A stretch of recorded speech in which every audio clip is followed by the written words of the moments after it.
سلطان نور الدین کا جب زمانہ تھا، ان کا پائے تخت شام میں تھا، مدینے کے گورنر کوئی اور تھے۔ سلطان نور الدین کہتے ہیں میں ایک دن سویا، کہتے ہیں مجھے خواب میں مدینے کے چاند کی زیارت نصیب ہوئی، حضور میری خواب میں آئے اور مجھے یوں لگا جیسے مجھے کسی نے فرش سے اٹھا کے عرش پہ بٹھا دیا۔ محبوب ملے، حضور نے مجھے دو لوگ دکھائے، داڑھی والے، عبادت کا نور ہے چہرے پہ، بظاہر نشان ڈال لیا ہے متھا گھسا گھسا کے، کہا مجھے نظر آئے۔ نبی کریم نے فرمایا یہ دونوں شریر مجھے پریشان کر رہے ہیں، مجھے ان سے بچاؤ۔ جو نبی وہاں آ کے اطلاع دے سکتے ہیں وہ اپنا دفاع بھی کر سکتے ہیں، اور اللہ تبارک و تعالیٰ اپنے نبی کی مدد کے لیے فرشتے بھی بھیج دیتا ہے۔ حضور با اختیار ہے، لیکن حضور امت سے کام لینا چاہتے ہیں۔ نبی پاک امت سے بولے تو صحیح، ہم دینا بھی چاہتے ہیں کہ نہیں؟ حضور امت سے کام، یہ امت کی ڈیوٹی ہے وہ نکلے حفاظت کرے، ورنہ اللہ تبارک و تعالیٰ نے اپنے نبی کو با اختیار، اللہ تو 5,000 5,000 فرشتے بدر میں نازل کر رہا ہے اپنے نبی کی مدد کے لیے۔ تو اللہ کے حبیب نے فرمایا سلطان خوش ہو گئے، کہتے اٹھا، بڑے تحفے، بڑے تحائف، بڑا کچھ اکٹھا کیا، بڑا لمبا لشکر تیار کیا، 16 دن کا مسلسل سفر کر کے مدینے پہنچا۔ گورنر مدینہ کو کہا کہ سارے مدینے والوں کے لیے میں تحفے لایا ہوں، سب کو بلاؤ۔ یہ توجہ کرنی ہے آپ نے، اس واقعے کے پہلو میں ہر چیز آ جائے گی، ہر چیز۔ بلایا، سارے مدینے کے لوگ آئے تحفے لینے، سب کو تحفے دیے۔ سلطان نے پوچھا کو رہ تو نہیں گیا؟ انہوں نے کہا جی 2 حاجی نمازی رہ گئے۔ کون ہے؟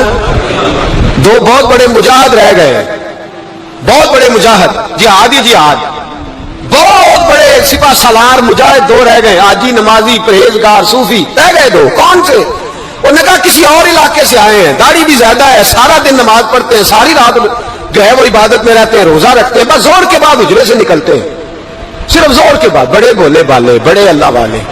ریاض آپ کو بس میں نے وہ شیٹ پڑھنا چھوڑ دیا ہے، میرے ساتھی کہتے ہیں کہ کم پڑھا کریں، کچھ ساتھی کہتے ہیں نہیں اتنا نہیں ہونا چاہیے، لیکن بابا صاحب تو کہہ گئے نا، ان کو تو نہیں نا کوئی روک سکتا کہ آج بھی کیتی جاندے ہو تو لو بھی پیتی جاندے ہو، ہے نا جی؟ سب سے زیادہ آج بھی وہی کراتے ہیں، ٹریننگیں بھی سب سے زیادہ انہی کے پاس ہیں، لشکر بھی ان کے پاس ہے سب سے زیادہ، لیکن آج بھی کیتی جاندے ہو تو نال لو بھی پیتی جاندے ہو، تے کھو کے مال یتیماں دا تے بھیج میں سیتی جاندے ہو، پھٹ دلان دے سیندے نہیں، یعنی ٹوپیاں سیتی جاندے ہو، نفس تے چھری پھیر دے نہیں تے دمبے کیتی جاندے ہو، فرض بھلائی بیٹھے ہو، نفلہ نیتی جاندے ہو، دسو تو سی بلے نوے کی کچھ کیتی جاندے ہو۔ اتنا خطرناک منصوبہ، اتنا خطرناک۔ سلطان سے کہنے لگے جی وہ زور کے بعد نکلتے ہیں حجرے سے اور صدقہ خیرات کر کے پھر حجرے میں چلے جاتے ہیں۔ سلطان کہنے لگا ملاؤ تو صحیح، جو بندے گئے وہ بھی بڑے بادب گئے، کہا جناب آپ کو بلا رہے ہیں، اس لیے کہ مدرسہ ہی بہت بڑا ہے، ان کا طریقہ ہی بہت بڑا ہے، کیا بات ہے؟ بلا کے لائے۔ سلطان نے دیکھا تو سلطان کی آنکھیں کھل گئی، کہنے لگے یہ تو وہ 2 ہیں جو مجھے حضور نے خواب میں دکھائے ہیں۔ نبی پاک نے یہ 400 سال پہلے مولانا علی قاری لکھ رہے ہیں، یہ تو حضور نے مجھے خواب میں دکھائے، یہ تو وہ ہے۔ اللہ اکبر۔ میں اکثر کہتا ہوں ہمارا کسی کے ساتھ کوئی ذاتی جھگڑا نہیں، اللہ جانتا ہے بڑی جلدی مر جانا ہے۔ ہاں کچھ لوگ زیادتی کرتے ہیں دین کے معاملات، میری سرکار کے بارے میں زیادتی کرتے ہیں تو ان سے دل بھر جاتا ہے، ان سے تکلیف پہنچتی ہے، ان سے اذیت ہوتی ہے، ورنہ خون کے آنسو دل روتا ہے۔ امت کو ایک ہونا چاہیے، امت کو، لیکن امت اس وقت ایک ہوگی جب نبی پاک کے گنبد کے سائے میں ایک ہوگی، جب رسول اللہ کے گنبد کی ہریالی میں امت ایک ہوگی۔ میرے حبیب پاک علیہ السلام، یہ تو 2 مجھے حضور نے دکھائے ہیں۔ سلطان کہنے لگا باندھو ذرا کس کے انہیں، ان کے گھر کی تلاشی لینی ہے۔ ان کو باندھ کے سلطان گھر گئے تو گھر کے اندر کچھ بھی نہیں، بس صدقہ خیرات کا سامان ہے، قرآن پاک ہے، کتابیں ہیں، تفسیریں۔ جب اٹھائی نا چٹائی تو نیچے سرنگ نکلی ہوئی ہے، جب اس کے اندر لوگ گئے تو وہ سرنگ حضور کے روزے تک پہنچی ہوئی ہے۔ تو کس ارادے سے آئے؟ سلطان نے جا کے تلوار تھامی، کہا تمہاری گردنیں اڑا دوں گا، بتاؤ کیسے آئے ہو؟ تو انہوں نے کہا ہم تو عیسائی ہیں، ہمیں عیسائیوں نے بھیجا ہے اور ہم اس ارادے سے آئے ہیں کہ ہم حضور کے جسم اقدس کو نکالیں گے، کسی اور جگہ لے جائیں گے۔ سلطان نے بات سنی تو چیخ نکلی، اللہ اکبر کہا۔ اس نے کہا عیسائیوں نے کیا سمجھا ہے رسول اللہ کے غلام مر گئے؟ تم نے کیا سمجھا ہے نعرہ رسالت کی آواز کمزور ہو گئی ہے؟ تم نے کیا سمجھا ہے درود و سلام کے سوتے خشک ہو گئے ہیں؟ تم نے کیا سمجھا ہے مدینے پر جان دینے والے کوئی نہیں؟ آپ نے فرمایا سازش کرتے ہو بے ایمانو، اندر چھپ کے وار کرتے ہو، مسلمانوں کا ایک ایک بچہ مدینے کی حرمت پر قربان ہو جائے گا.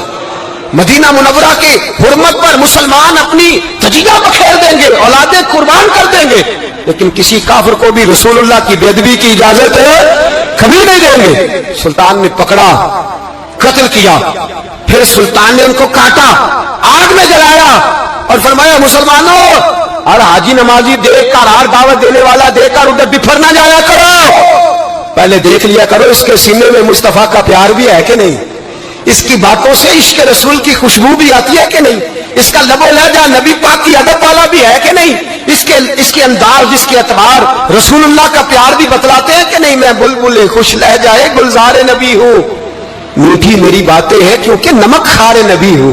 دیکھو دیکھو یہ رسول اللہ صلی اللہ علیہ وسلم کا فرما بردار. ایک اور بھی سازش ہوئی رافضیوں نے کی, انہوں نے بھی 2 بندے ایک دفعہ بھیجے تھے, وہ بھی کھودنے لگے, کدھر آئے ہو, پکڑے گئے تو کہنے لگے حضرت ابو بکر حضرت عمر کا جسم نکالنے آئے, معاذ اللہ تعالیٰ. لیکن میرے رسول نے یہ حرکت بھی کرنے کی اجازت نہ دی. سلطان نور الدین کہتے ہیں یہ کام کر کے جب میں واپس لوٹا جا کے سویا تو مجھے پھر حضور کی زیارت نصیب ہوئی, مجھے مدینے والے محبوب کا پھر دیدار نصیب ہوا. حضور خواب میں آئے, فرمایا حبیب نے بتایا کچھ نہیں, بولے کچھ نہیں, بس مجھے دیکھتے جاتے تھے اور مسکراتے جاتے تھے. سلطان نے چاروں جانب کھدوا کے نا خندق, اس میں سیسا ڈلوا دیا, دیواریں پکی کرا دی, کوئی کھودنا بھی چاہے تو پہنچ نہ سکے. کہتے ہیں حضور دیکھتے جاتے, مسکراتے جاتے, اور جب میرے نبی میری طرف دیکھ کے مسکراتے تو مجھے یوں لگتا اللہ نے میرے لیے جنت کے سارے دروازے کھول دیے. مجھے یوں لگا جیسے جنت کی حوریں مجھے سلامی دینے آئی, مجھے یوں لگا جیسے فرشتے جھونکائے ہیں اور مجھے کہتے ہیں کیا تیرا مقدر ہے, کیا تیرا نصیبہ ہے, کیا تیری بات ہے. ہم ہر خارجی, ہر ناسبی, ہر رافضی کی مذمت کرتے اور مسلمانوں کو بتاتے ہیں پیغام وہی ٹھیک ہے جو امام حسین کا پیغام ہے, اور پیغام وہی ٹھیک ہے جو حضرت عثمان غنی کا پیغام ہے, جو حضرت عمر فاروق, حضرت ابو بکر صدیق, مولا علی کا پیغام ہے. وہی پیغام امت کے حق میں بہتر ہے. نبی پاک کا مدینہ امن کی دھرتی ہے. کتنا مرضی کسی کا اختلاف اپنی جگہ, پر دل کی گہرائیوں سے دعا نکلتی ہے, اے اللہ اپنے نبی کے شہر کو ہمیشہ امن اور سکون کی ٹھنڈی ہوا نصیب فرما. مسلمان نہیں ہوتا. صلاح الدین ایوبی اپنے خیمے میں بیٹھے تو ایک بی بی آ گئی, اس قبیلے کا کوئی شخص مسلمان نہیں ہوتا. بی بی آئی, آ کے کہنے لگی میرے 4 بیٹے جنگ میں کھو گئے, چھوٹے چھوٹے بچے جنگ میں کھو گئے, مل نہیں رہے, فوجیوں کو حکم دے مجھے میرے بچے تلاش کر کے دے. صلاح الدین ایوبی نے جج پر سر پہ امامہ باندھا, نیزہ پکڑا, سینے بند باندھا, اپنے جبے کو سمیٹا اور باہر کہنے لگی تو کدھر جا رہا ہے؟ کہنے لگا میں خود تیرے بچے تلاش کر کے دوں گا. صلاح الدین چند سپاہی ساتھ گلی گلی نکلے, گلی گلی فجر کے نکلے, اثر ہو گئی, تھک گئے, 2 نمازیں صحرا میں پڑھی. جنگل کے اندر پہنچے تو ایک کونے میں 4 بچے ایک جگہ ڈرے اور سہمے ہوئے بیٹھے ملے. صلاح الدین ایوبی اٹھا کے لائے, ماں کو کہنے لگے تیرے بچے ہیں. نکلا اس لیے تھا کہ میرے نبی نے فرمایا بچے جدا ہو تو ماں کو درد بڑا ہوتا ہے, اور میرے رسول نے فرمایا تھا جب جنگ کرنے جاؤ تو کھیت برباد نہ کرنا, فصلیں تباہ نہ کرنا, بچوں کو ماں سے جدا نہ کرنا. فرمایا میں سوچ رہا تھا تیرے بچے کہ میری وجہ سے جدا ہو گئے تو مصطفیٰ کو جواب کیا دینا. فرمایا تیرے بچے ڈھونڈ کے لایا ہوں. بچے ماں کے پاس آنے لگے تو ماں نے بڑے بیٹے کے منہ پہ تھپڑ مارا. کہتا اماں کیا ہوا؟ کہنے لگے تو نے سنا نہیں کہ دشمن کے بچوں کی اتنی حفاظت کرتا ہے, میرے پاس نہ جا, اس کے قدموں میں بیٹھ جا. جس نبی کے غلام اتنے سچے ہیں وہ نبی کتنا سچا ہوگا. بنو قریظہ اور بنو نذیر 2 محلے تھے یہودیوں کے. یہودیوں نے بڑی عہد شکنی کی تو نبی پاک صلی اللہ علیہ وسلم نے ان کو بے دخل کر دیا, مدینے سے نکال دیا مدینہ منورہ سے. یہودی نکل گئے مدینہ طیبہ سے, تو جب وہ نکل کے جا رہے تھے تو ان کے مکان, ان کے باغ, ان کی جائیدادیں بچ گئیں. نبی پاک علیہ السلام نے انصار مدینہ کو پہلے بلایا. جاگ رہے ہیں نا آپ لوگ؟ پیسے آتے کسی کو برے لگتے ہیں, اب تو یہ بھی حلال حرام کی تمیز بھی اٹھتی جا رہی ہے. جائیداد, باغ, مال, علاقہ خالی ہوا ہے, وہ چلے گئے. لوگ تو ڈھونڈتے پھرتے ہیں. اللہ خیر فرمائے, شاملہ ہر جگہ ملتی نہیں اب شہروں میں, وہ کس کس نے نام کرا لیا, کدھر گئی ہے کوئی خبر ہی نہیں, خالی جگہ پڑی ہے. میرے نبی پاک علیہ السلام نے پہلے انصار مدینہ کو بلایا. حضور نے فرمایا انصاریوں بہت بڑی جائیدادیں یہودیوں کی, بنو نذیر اور بنو قریظہ محلے خالی ہو گئے, میرا دل کرتا ہے وہ تمہیں دے دوں, اس لیے کہ تم نے اپنے مہاجر بھائیوں کے ساتھ بڑا تعاون کیا, جائیدادیں تم نے دے دی ہیں, مکانات دے دیے ہیں, بڑا کچھ تم نے دیا ہے, میرا دل کرتا ہے وہ تمہارے نام کر دوں. تو انصار مدینہ سے کہنے لگے یا رسول اللہ دے تو ہم نے دیا ہے پر وہ بیچارے جھچکتے ہی رہتے ہیں، وہ جھچکتے ہی رہتے ہیں، کھول کے ہماری چیزیں استعمال نہیں کرتے. تو حضور ہم تو پہلے ہی انصار ہیں، ہمارے پاس بڑا کچھ ہے، آپ مہربانی فرمائیں وہ سارا کچھ مہاجروں کو دے دے مہاجرین کو، ہمیں نہیں چاہیے. اب چلے گئے بات کر کے، میرے حبیب پاک نے مہاجروں کو بلا لیا، فرمایا بنو نزیر اور بنو قریظہ قبیلے کی جائیدادیں آئی ہیں، تمہارے پاس بظاہر جو چیزیں ہیں بھی وہ بھی انصار مدینہ کی ہیں، تو میرا یہ خیال ہے کہ وہ سارا کچھ تمہیں دے دیا جائے. ابو بکر صدیق رضی اللہ تعالیٰ عنہ کہنے لگے یا رسول اللہ صلی اللہ علیہ وسلم، ہمارے انصار بھائیوں نے ہمارے لیے دل تک کھول دیے ہیں، حضور انہوں نے ہر چیز بانٹ کے ہمارے سامنے رکھ دی ہے، ہم اتنے خرد غرض ہے کہ سارا کچھ لپیٹ جائے. کہ حضور ہمارے پاس جو مکان ہے وہ ہے، ہم کاروبار کر رہے ہیں، تجارتیں کر رہے ہیں، مزدوریاں کر رہے ہیں، ہم انشاءاللہ اور بنا دیں گے، آپ یہ ہماری طرف سے ہمارے انصار بھائیوں کو گفٹ کر دیں، آپ انہیں دے دیں. میرے حبیب کی آنکھوں میں آنسو آ گئے، میرے نبی پاک علیہ السلام رو پڑے.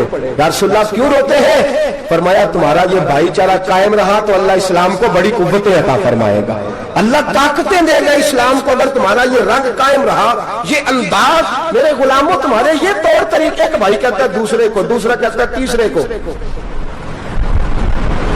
مسلمانوں کی نا ایک تعداد لڑتے لڑتے لڑتے لڑتے دور چلے گئی، تاتاریوں نے قید کر لیا. 4 مسلمان تھے، تبلیغ کرنے گئے، جنگ کرنے گئے، جہاد کرتے کرتے کافروں سے لڑتے لڑتے تاتاری قوم میں چلے گئے، وہاں قید کر لیے گئے. تو سزائے موت کا حکم ہوا. 4 بزرگ تھے، سزائے موت کا حکم ہوا. تو تاتاری بادشاہ جو تھا وہ بڑا خلاف تھا، بڑا سخت مخالف تھا مسلمانوں کا. اس نے کہا کہ ان کو جب پھانسی دینا تو مسلمانوں کو تو میرے سامنے دینا. اب 4 عالم ہیں، 4 صوفی ہیں، سفید داڑیاں، سر پہ امامے. پھانسی کا وقت آیا تو جو پھانسی گھاٹ ہے وہ ایک ہے، چاروں کو کٹھے پھانسی نہیں ہو سکتی. ایک کو کہا کہ ایک ایک کر کے ان کو پھانسی دو. جب پھانسی کا وقت آیا نا تو جو سب سے پیچھے صوفی تھے وہ دوڑ کے آگے آئے، کہنے لگے بادشاہ پہلی باری میری لگا پہلی. اب بادشاہ نے کہا ٹھیک ہے اسے لٹکا دو. وہ قریب آئے تو دوسرے دوڑ آئے، کہنے لگے نہیں نہیں پہلی باری میں نے زیادہ کافر قتل کیے، میرا بڑا جرم ہے، مجھے پہلے سزا دو. ان کو پھانسی دینے لگے تو تیسرے آ گئے، کہنے لگے نہیں یہ تو میرا قتل کرتا تھا، رستے میں بتایا کرتا تھا، ڈھونڈ کے میں بتلاتا تھا کہ یہاں زیادہ تعداد ہے، مجھے پہلے پھانسی دو. تیسرے کے ساتھ بات ہو رہی تھی تو چوتھا دوڑا آیا، کہنے لگا یہ رستے بتاتا تھا، یہ تبلیغ کرتا تھا، یہ سارا کچھ کرتا تھا، لیکن کہا یہ کہتے تھے چلو واپس چلتے ہیں، میں جانے نہیں دیتا تھا، میں کہتا تھا اور کافر مارنے اور علاقے فتح کرنے، میرا جرم بڑا ہے، مجھے پہلے پھانسی دو. بادشاہ کہنے لگا مجھے 35 سال ہو گئے حکومت کرتے، بڑی دنیا کو پھانسی دی ہے، لوگ تو ایک دوسرے کو دھکے دیتے ہیں کہ پہلے تو جا پہلے تو جا، اور تم کیسی قوم ہو کہ ایک دوسرے پہ قربان ہو رہے ہو. کہنے لگا تم ایک باپ کی اولاد ہو. جاگ رہے آپ لوگ؟ تاتاری بادشاہ، کافر بادشاہ اسلام کی مخالفت کر دیں، ایک باپ کی اولاد ہو کا نہیں، ایک قبیلے کے رہنے والوں کا نہیں، ایک ملک کے رہنے والوں نہیں. اس نے کہا رشتہ کیا ہے تمہارا، رشتہ کیا ہے؟ بول کے کہنے لگے خدا ایک ہے، نبی ایک ہے.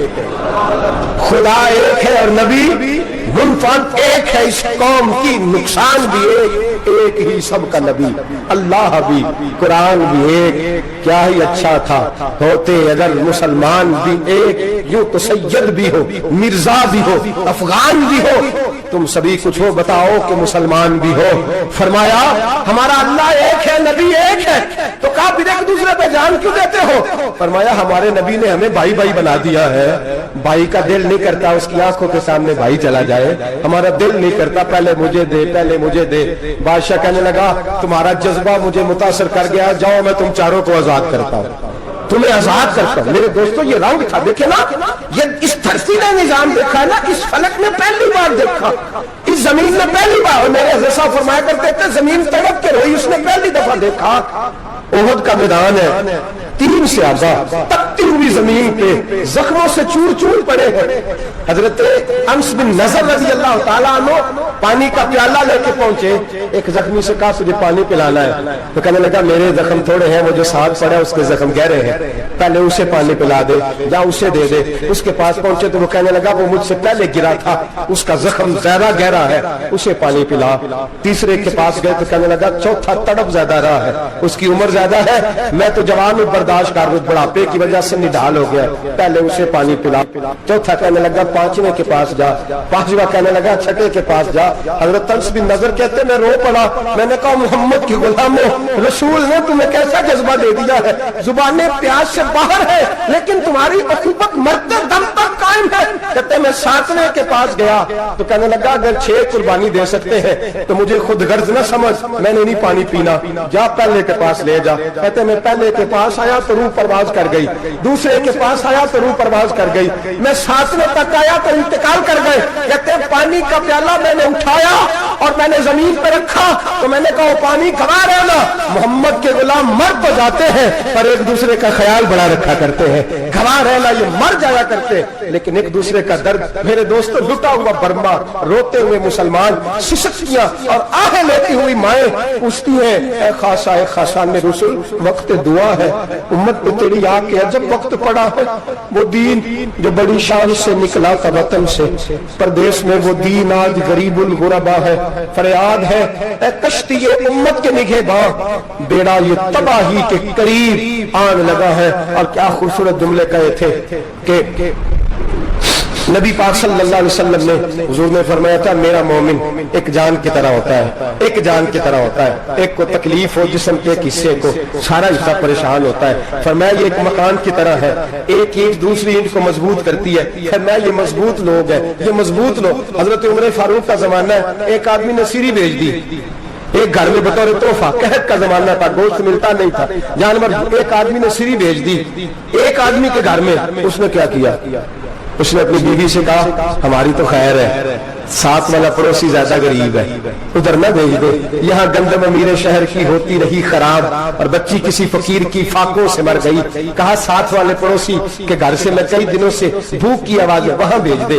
اس کے گھر گئی تو اس کی بیوی شوہر کو مشورہ دیتی ہے، کہتی ہے میرے بچے تو دلیر ہے، ساتھ والے کے چھوٹے ہیں، وہ گزارا نہیں، ادھر نہ بھیج دے، ادھر گئی۔ ایک روایت ہے 7 گھر، ایک روایت ہے 21 گھر، 21 گھروں میں گھومتی ہوئی وہ شریف پھر پہلے کے گھر میں آ گئی اور پہلا صحابی کہنے لگا صرف تو نہیں محمد کا کلمہ نہیں پڑھا، باقی 20 نے بھی پڑھا ہوا ہے، صرف تو نے ہی رسول اللہ سے یہ درس نہیں لیا، باقیوں نے بھی لیا ہے، اور صرف تیرے اندر ہی جذبہ اظہار نہیں، تو ہی صرف مسلمانوں سے پیار نہیں کرتی، سارے پیار کرتے ہیں۔ وہ شریف پھر آ گئی، اب کیا کرنا ہے، اب کیا کرنا ہے؟ امام نبوی نے لکھا ہے وہ کہنے لگی کرنا کیا ہے، پکاؤں گی میں اور کھائیں گے 21 گھر، پھر بھی اکیلے نہیں کھائیں گے، پکاؤں گی میں اور کھائیں گے 21 گھروں کے مطابق شوربہ پکا، اور پھر برتن میں ڈال کے وہ بی بی ایک گھر کا دروازہ کھٹکھٹاتی ہے، کہتی ہے مصطفیٰ کے غلاموں نکلو باہر اور کھاؤ، اس لیے کہ جس نبی نے مجھے پیار کا حکم دیا اسی نے تمہیں بھی پیار کرنا سکھایا ہے، یہ رنگ چشم فلک نے سکھایا ہے۔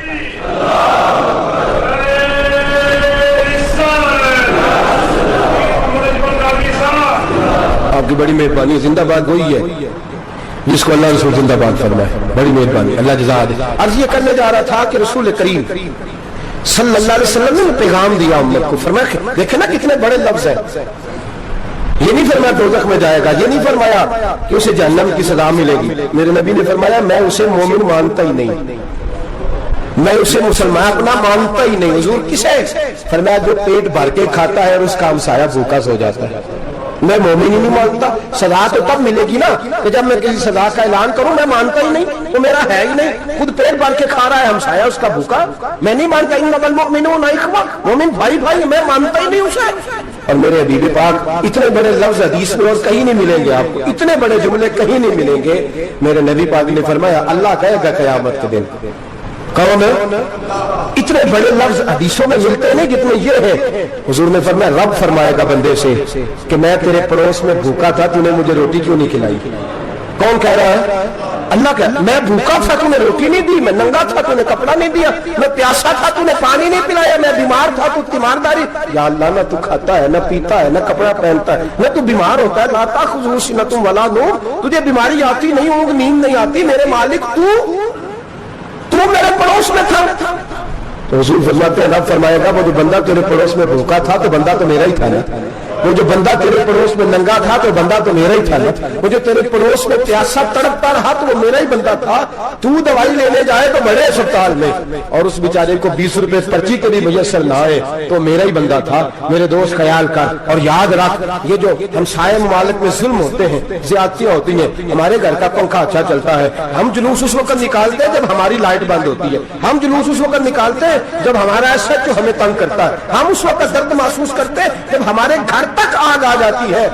یہ جو باہر آگ جل رہی ہے یہ تیرے گھر بھی آ سکتی ہے, یہ جو باہر فساد ہو رہا ہے یہ تیرے دروازے تک آ سکتا ہے. میرے رسول پاک نے ایک جان, مسلمان کو ایک جان قرار دیا. مجھے بتائیے, انگلی کو کٹ لگ جائے, مسلمان ایک جان ہے نا, انگلی کو لگ جائے کٹ, دماغ کہتا ہے میں نے نہیں سوچنا اس کے بارے میں نے اس کے درد کو محسوس ہی نہیں کرنا, انگلی کی درد ہے, انگلی جانے اس کا کام جانا, ایسے ہی ہوتا ہے نا. بولے پیروں سے کہتے ہیں, انگلی کہتی ہے چل ڈاکٹر کے پاس, پیر کہتے ہیں نہیں میں نے نہیں جانا, انگلی کا کام ہے انگلی جائے, ایسے ہی ہے نا. دل سے کہتے ہیں تو تڑپ تھوڑا سا, انگلی کو درد ہے, کہتے میں تو تڑپوں, انگلی کا ماما, انگلی جانے اس کا کام جانے. ٹیلی فون کرنا ہے, ڈاکٹر صاحب کا پتہ کرنا ہے, دکان کہتے ہیں میں نے نہیں بات سنی ڈاکٹر صاحب کی, زبان کہتے ہیں میں نے نہیں بولنا, انگلی جانے. ایسا ہوتا ہے. پیر احتجاج کرتے ہیں کہ میں نے ڈاکٹر کے پاس, میں کچھ چکر کھاتا پھروں ڈاکٹر کی دکان کی, انگلی کو درد ہے انگلی جانے. ایسا ہوتا ہے بھئی. میرے رسول پاک نے فرمایا مسلمان ایک جان ہے, تو درد برما کے مسلمانوں کو ہو رہا ہے تو پاکستانی کہہ رہے ہیں کوئی بات نہیں, وہ جانے ان کا کام جانے. ایک جان ہے نا, درد ہونا چاہیے, تکلیف ہونا چاہیے. پھٹے پہ باتیں ہوتی ہیں اس موضوع پہ, اسمبلی پہ گفتگو ہوئی ہے اس موضوع پہ, آپ کی صوبائی اسمبلی میں اس موضوع پہ بولی, آپ کے کونسل اس موضوع پہ بولے. ہم تو اپنی اپنی سیاست, اپنے اپنے تماشے, اپنے اپنے چکروں میں لگے ہوئے. وہ دریا کے اندر سسکتے مسلمان, بنگالی کہتے ہیں ہمارے نہیں, برمی کہتے ہیں ہمارے نہیں, پاکستانی کہتے ہیں ہمارے نہیں, ترکی کہتے ہیں, وہ کس کے ہیں؟ وہ کس کے ہیں؟ وہ اللہ کے بندے ہیں, محمد عربی کے غلام ہیں صلی اللہ علیہ وسلم. میرے دوستو, کیا ہمیں کیا غرض ہے, وہ جانے ان کا کام جانے. یہ جب تیرے پیروں تک آگ آئے گی پھر تجھے پتہ چلے گا یہ بڑی سخت آگ ہے. آج جس کافر نے برما پر عرصہ دراز تنگ کیا ہے, مسلمان تھوڑے تھوڑے مفاد لینے کی خاطر نا, بنو عباس اور بنو امیہ کی جنگ چل رہی تھی. بنو عباس جو تھے وہ غالب آ گئے, بنو امیہ جو تھے ان کی حکومت ختم ہو گئی. تو عیسائیوں نے بنو امیہ سے کہا کہ ہم تمہارے ساتھ تعاون کرتے ہیں, ہم تمہارے ساتھ تعاون کرتے ہیں اور بنو عباس پہ غلبہ پا کے تمہیں حکومت دلاتے. بنو امیہ بڑی جدوجہد کر رہے تھے بادشاہی کے لیے, لیکن انہوں نے کہا کہ ہم لڑ رہے ہیں, کوشش کر رہے ہیں, لیکن ہمیں کسی کافر کی مدد کی ضرورت نہیں. ہم جتنا مرضی لڑیں لیکن کافروں کے ہاتھوں بنو عباس کو مروانے کو ہم تیار نہیں ہیں. ہمیں خبردار, تمہارا آپس کا معاملہ ہے, ہم خود نمٹ لیں گے, تمہیں اجازت نہیں دیتے تم اندر کودو اور کود کر کے تم فسادات پیدا کرو اور مسلمانوں کے اندر تقسیم کرو. میرے دوستو, مسلمان کو سوچنا چاہیے, سوچ بڑی رکھنی چاہیے.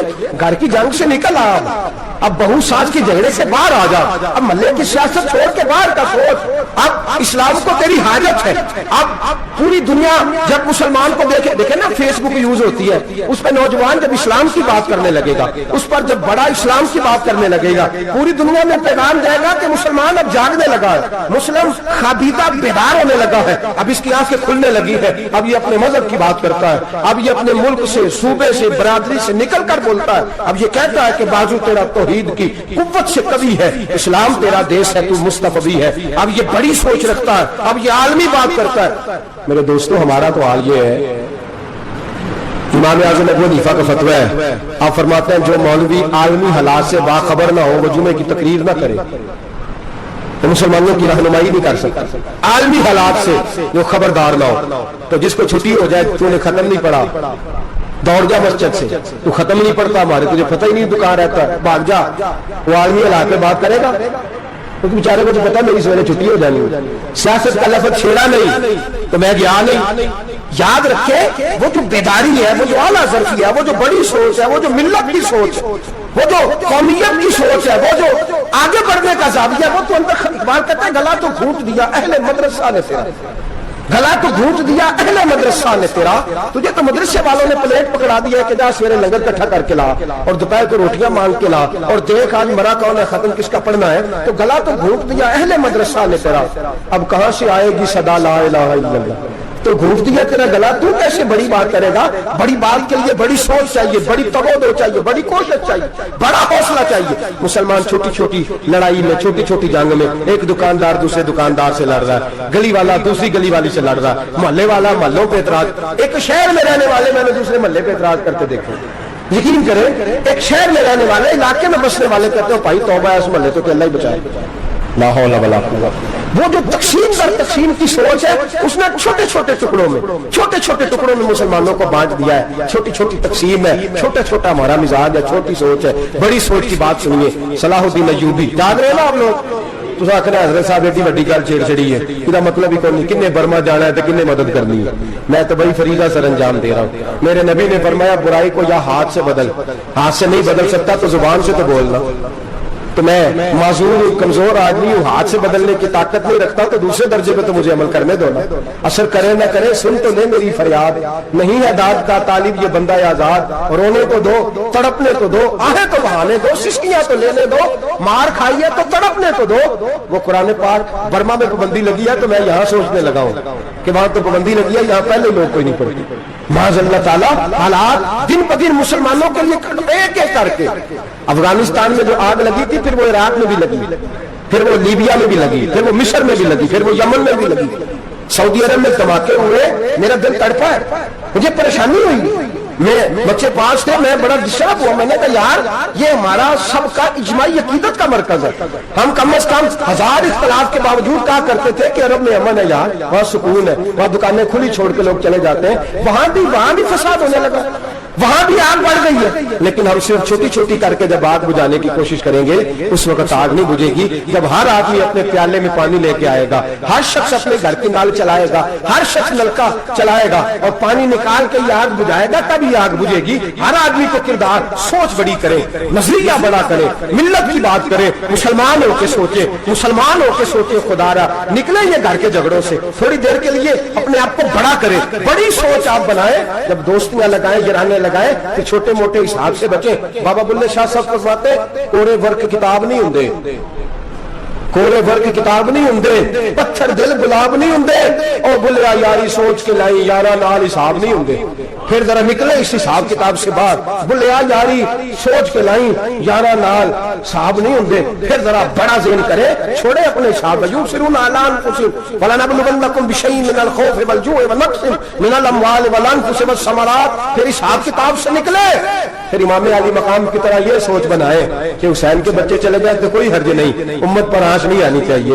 ایک امام علی مقام، کل تک امام میدان میں کھڑے تھے تو اکیلے تھے، لیکن آج پوری دنیا کہتی ہے حسین ہمارا ہے، حسین ہمارا ہے۔ آج نظریہ امام علی مقام زندہ ہے، تو اکیلا ہے تو کھڑا ہو، یہ نہ کہا کر چھوٹی سی مسجد ہے، ایک کونا کا کھڑکاوا، مولانا تقریر کر رہے ہیں تو کیا بنے گا، ایک آواز کہیں سے گونجا کرتی ہے، پھر اس میں تاثیر میرا اللہ پیدا فرما دیا کرتا ہے، پھر اس کے اندر قوت میرا رب پیدا فرما دیا کرتا ہے، پھر اللہ اس میں تاثیر پیدا کر کے چار دانگ عالم میں پھیلا دیا کرتا ہے۔ صلاح الدین ایوبی، مسلمانوں پر ظلم ہوا، فلسطین میں آگ لگی اور پورے فلسطین کی گلیاں خون سے بھر گئی، ایک دن کے اندر 70,000 مسلمان قتل ہوا۔ گھوڑوں سے سڑکوں پہ چلا نہیں جاتا تھا، گھوڑے پھسلتے، اتنا خون تھا، اور کچی سڑکیں تھی، اتنا خون تھا، پہلے کچی زمین میں خون پیا، پھر خون اس سے باہر آیا، پھر بھی اتنا سخت 70,000 آدمی قتل ہوا۔ صلاح الدین ایوبی کون تھے؟ میرے غوث اعظم جیلانی کے مدرسے کے طالب علم تھے۔ جامعہ نظامیہ مدرسہ، یہ مدرسے ہیں جنہوں نے دین کے مجاہد پیدا کیے، مدارس ہے انہوں نے دین کے مجاہد پیدا کر کے پوری دنیا کے اندر پھیلائے ہیں۔ مدارس کے اندر دہشت گردی آئی، میں اختلاف نہیں کرتا، لیکن ابھی بھی مدرسے ہیں جن مدرسوں سے رسول اللہ کے دین کا سچا درس دیا جاتا ہے، امن پیار اور محبت کی فضا کو عام کیا جاتا ہے وہ مدارس، اور انشاءاللہ قیامت کی صبح تک وہ مدرسے قائم رہیں گے۔ صلاح الدین ایوبی مدرسے کے طالب علم ہے، مدرسے کا، لیکن مدرسہ اس کا تھا جو ساتھ درویش بھی تھا، جو ساتھ اللہ رسول کے احکامات محبت کے ساتھ کھلانے والے غوث اعظم جیلانی کا مدرسہ تھا، اس مدرسے کا پڑھنے والا طالب علم۔ دیکھیں نا، علم دین شہید کون تھا؟ نعتیں پڑھنے والا تھا نا، ختم دلانے والا تھا۔ عامر چیمہ شہید کون تھا؟ نعتیں پڑھنے والا تھا نا۔ یہ نعتیں وہ چیز ہوتی ہے جو دلوں کے اندر اثر پیدا کر دیتی ہے، جو نبی پاک کی محبت کو پروان چڑھاتی ہے، اور یہی چراغ جلے گا تو روشنی ہوگی۔ صلاح الدین ایوبی اکیلا اپنے دوستوں سے کہنے لگا مسلمانوں کی مدد، چند سالوں میں نکلو مدد کرے. انہوں نے کہا تیرے نکلنے سے کیا ہوگا؟ کہنے لگا میں نے نہیں نکلنا، میرے اللہ نے میری مدد کرنی ہے، میرے اللہ نے میری اٹھ باندھ کمر، کیا ڈرتا ہے پھر دیکھ خدا کیا کرتا ہے. میں مجھے نکلنے دے، اللہ میری مدد کرے گا. تھوڑا تھوڑا کر کے فوج جمع کی، کوشش کی. چند سالوں کے بعد اسی جگہ جہاں مسلمانوں کا خون بہا تھا اللہ نے اسلام کا جھنڈا پھر سے بلند کر دیا. صلاح الدین ایوبی فاتح بن کے مسجد اقصی کے دروازے پہ کھڑا. چند سال گزرے، عیسائیوں کا وہ ظلم ابھی یاد ہے، اور عیسائی سارے لیڈر کہتے ہیں تیاری کر لو، اب ہمارے بچے کاٹے جائیں گے، عورتیں بیوہ ہوں گی، گردنیں کٹیں گی، اب دیکھنا جتنا خون ہم نے بہایا تھا مسلمان اس سے دگنا بہائیں گے. صلاح الدین ایوبی گھوڑے پہ کھڑے ہیں اور پوچھتے ہیں اور عیسائیوں بتاؤ تمہارے ساتھ کیا کروں؟ گردنیں جھک گئی، جواب کوئی بھی نہیں. تم نے 70,000 مسلمان ایک دن میں مارا تھا، بولو تمہارے ساتھ کیا کروں؟ تم نے ایک دن میں مسلمان یوں کاٹے جیسے گاجر مولی کاٹی جاتی ہے، بولو کیا کروں؟ عیسائی کہنے لگے ہمیں اپنے ظلم یاد ہے، تشدد یاد ہے، بربریت یاد ہے، تو بہتر جانتا ہے تو نے کیا کرنا ہے. صلاح الدین ایوبی گھوڑے پہ فاتح کھڑا ہے، آنکھوں میں آنسو آئے، تڑپ کے رویا.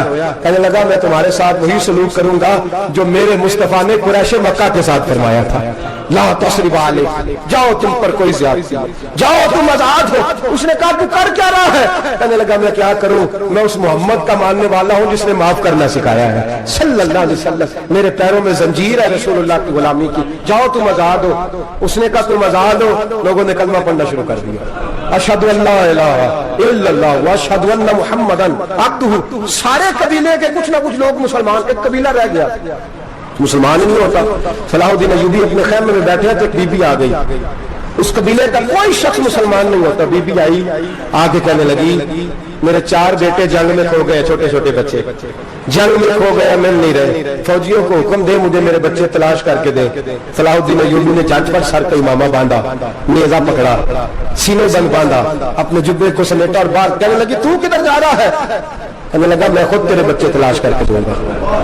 صلاح الدین چند سپاہی ساتھ گلی گلی نکلے، گلی گلی فجر کے نکلے، اثر ہو گئی، تھک گئے. 2 نمازیں صحرا میں پڑھی. جنگل کے اندر پہنچے تو ایک کونے میں 4 بچے ایک جگہ ڈرے اور سہمے ہوئے بیٹھے ملے.